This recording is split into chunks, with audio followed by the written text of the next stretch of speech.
शासनाने फिरवली दिव्यांगांकडे पाठ, दिव्यांग बघत आहेत पेन्शनची वाट। लोकसभा निवडणुकीच्या धावपळीत शासनाने चक्क दिव्यांगांकडे पाठ फिरवली आहे। दिव्यांग व्यक्तींना मिळणारी संजय गांधी दिव्यांग पेन्शन योजनेचे मानधन गेले 2 महिने झाले दिव्यांग व्यक्तींच्या खात्यावर जमा झालेलं नाही। ज्या गरीब, गरजू, अनाथ, उदरनिर्वाह पेन्शनवर होत आहे ते पेन्शनची आतुरतेने वाट बघत आहेत। काही महिन्यांपूर्वी महाराष्ट्र शासनाच्या वतीने शासन दिव्यांगांच्या दारी हा उपक्रम राबवला। पण महाराष्ट्र राज्यातील किती गरजू दिव्यांगांना या योजनेचा फायदा झाला हा प्रश्न आता दिव्यांगांकडून उपस्थित होत आहे।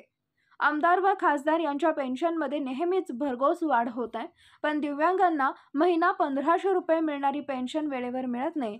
एकीकडे सरकार दिव्यांगांना मिळणारे 1500 रुपये तुटपुंजे मानधन देण्यास विलंब करत आहे, तर दुसरीकडे स्वतःच्या पायावर उभा राहण्यासाठी धडपडत असणाऱ्या दिव्यांग व्यक्तीला बँका कर्ज देण्यास टाळाटाळ करत आहेत।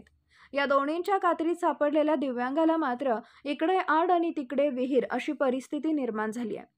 इतर राज्यांप्रमाणे महाराष्ट्रातील दिव्यांग व्यक्तींना मिळणाऱ्या पेन्शनमध्ये महाराष्ट्र राज्य सरकारने वाढ करावी व ती वेळेवर मिळावी याकरता दिव्यांग व्यक्तींसाठी कार्य करणाऱ्या विविध संघटना व संस्था शासन दरबारी दिव्यांगांच्या विविध अडचणींसंदर्भात पत्रव्यवहार करून निवेदन देऊनही दिव्यांगांच्या प्रश्नाकडे दुर्लक्ष होत असल्याने दिव्यांग बांधवांच्या याबाबत उदासीनता दिसून येत आहे।